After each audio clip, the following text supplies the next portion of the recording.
You knew it was only going to be a matter of time before Magic Johnson weighed in on Russell Westbrook, right? The top free agent for the Los Angeles Chargers is done for the year. And will the Dodgers all rise to meet with Aaron Judge? Good morning. I'm James. This is your daily dose of sports and snark for the greatest sports city in the world, Los Angeles. This is faithful Angelenos. Yes, I have a scratchy throat. I was with my wife all night. You can draw your own conclusions. Don't care. It is October 25th, 2022. If you like the content that we drop about LA sports, clickety-clack the like button. Clickety-clack the subscribe button. There's a notifications bell. Hit that. It'll let you know when we drop new content. Sharing is caring. Let people know we exist. And yes, comment. I'm not perfect, and I like hearing from you guys anyway. So before we go through the news and notes from around LA sports, quick look at the scoreboard. There were no games involving LA teams last night. However, today, the Clippers, they're on the road. They're at Oklahoma City at a 5 p.m. game. Paul George and Marcus Morris will not be playing tonight for the LAC. Morris, his father passed away. He's paying his respects. George is sick. It's not COVID. Why do we now have to say when you're sick it's not COVID? Side topic. The people of Fox News can discuss that. Who cares? Meanwhile, Tampa Bay is going to play at the Kings. That is 7:30 tonight. The Kings have lost their last two games. Now, Magic Johnson was asked, or I don't even know if he was asked. For all we know, this was just something he just decided to say. Let's be real. I love Magic Johnson. Loved watching him play. I don't have a problem with the guy. But I'm starting to think we ought to change the guy's name from Magic to Attention Whore. He can't stop weighing in on anything. And I understand everybody wants to be in the limelight. I have a YouTube channel. But dude, it takes one to know one. That's all I'm getting at. He was asked about Russell Westbrook. Quote, first off, take accountability. If you don't play well, admit it. Stop trying to fight the media and the fans and go out and perform. Unquote. And honestly, that's terrific advice. Sometimes the best advice you ever get in your life is the best advice. Get the DNA test. Great advice. I didn't take it. I paid the price, right? I mean, in comedy, during my failed comedy career, we had something called savers. If you were on stage and you knew you were bombing, what a saver was you would tell a joke acknowledging you were bombing. It was a joke at your own expense. The audiences, they love that because you're being human with them. Admit it. We love people who are like, you know what, my bad. It humanizes you. So, having said that, when are we going to get Magic's apology for that late night talk show? It's never happened yet. It's been about 30-something years. Dude, let's be real. Meanwhile, legit news outlets, legit ones, not these BS blogs, this clickbait crap that you see online. Legitimate news outlets, The Athletic, networks are reporting that there are Laker trade rumors. One with San Antonio for Josh Richardson. Now, Josh Richardson would fit in better with LA. He's averaging only about 12.5 points per game so far, but he fits in better because they need as many 3 and D guys as they can get. The Lakers are shooting barely 20% from three-point range right now. And both he and Russell Westbrook have these big contracts that are both expiring. So theoretically, you could make it work. And you possibly could make it work without getting rid of both first-round picks like a lot of other teams want the Lakers to do. Charlotte's Terry Rozier is another possibility, but that's kind of off in the periphery. The Chargers spent $85 million to pry J.C. Jackson from the New England Patriots. And I'm not trying to clown the poor man. He's had a rough year. He already had ankle surgery. He missed time needed to train because the Chargers played more zone. The Patriots played man-to-man, so he wasn't playing well. And on Sunday, he blew out his knee. Now, I'm not going to... The knee, for those of you who didn't take anatomy, the knee has a bunch of tendons. It's a very loose joint. By the way, say hi to Cock Blocker the cat in the background. You were denied last night. A lot of tendons. he blew out the patellar tendon. The patella is the little triangle-shaped thing at the very front of the knee. There's a tendon that holds it down to provide the knee more support. He blew it out. He's done for the year. And for the Chargers, it's the latest in a long line of very bad injury developments. Joey Bosa, groin, done. Left tackle, an all-pro, Pro Bowler, Rashawn Slater, bicipital tendon, poof, done. Now, the Chargers have these vague hopes that they could get Bosa and Slater back. I'm not all that confident about it. Jackson is a no-go. He's done. And by the way, the Chargers also in wide receiver, Mike Williams. He injured his ankle. He's probably going to be out for a month.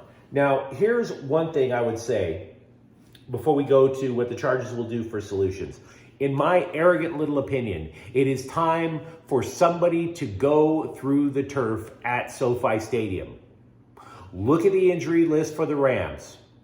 Look at the injury list for the Chargers. There are way too many people on both teams, prime people, suffering lengthy injuries. In my opinion, that turf has to be reconsidered. I'm not an expert on artificial turf, but for Pete's sakes, even in the Super Bowl, the Rams wound up losing their second best receiver.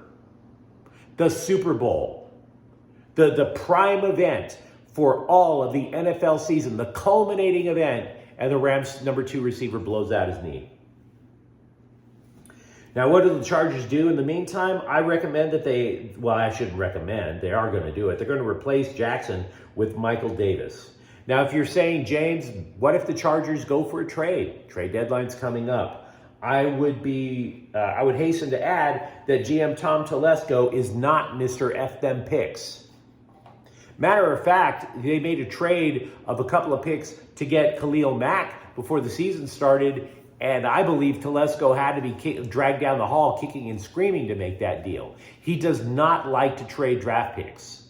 So I don't see that as a solution for the Bolts. CBSSports.com ranked all Major League teams with a chance to sign potential free agent from the Yankees, Aaron Judge, who hit 62 home runs last year. The Yankees, they're going to stay in the lead. He's played in New York. They have the money. They have the resources. He's likely to stay. But what if he doesn't? Because Aaron Judge hasn't said what he wants to do. The number 2 team on CBS's rankings to land Aaron Judge, your Los Angeles Dodgers. Now, I've read some fans who don't want him. They're saying, hey, the Dodgers outfield is full. To that, I have one thing to say in response: 62 home runs. Oh, James, he's going to cost a lot of 62 home runs. James, it's the National League compared to the 62 home runs. 62 home runs. He doesn't even have to hit 62 home runs. What if it's 50? What if it's 40? What if you were a major football fan and I said 50 touchdowns? Right? Wouldn't you do whatever it took to get that guy on your team? Now, if the Dodgers don't land him, that's fine, but I wouldn't poo-poo it. And by the way, you're talking about the crowded outfield that the Dodgers have. Is it really? Is it really? Think about it this way. You're talking about the money. Well, say Trey Turner really wants to play on the East Coast. Trey Turner, Joey Gallo, Craig Kimbrell, all off the books. All of them off the books. What if you don't offer arbitration to Cody Bellinger? You have just saved yourself on the payroll, $97.4 million. But you can't fit Aaron Judge? Are you sure? What about Mookie Betts? Mookie Betts, a reporter went to a source for Mookie Betts, somebody who knows Mookie Betts. Mookie is apparently willing to play second base to accommodate Aaron Judge. So yeah, they can afford him. Yeah, they can make room for him. 62 home runs. LAFC is going to host Austin FC in the MLS Western Conference Finals at noon on Sunday. The Black and Gold, Nobody said getting your first cup would be easy. Nobody said it. And Austin FC has defeated LAFC both times in the regular season this year. Tough matchup.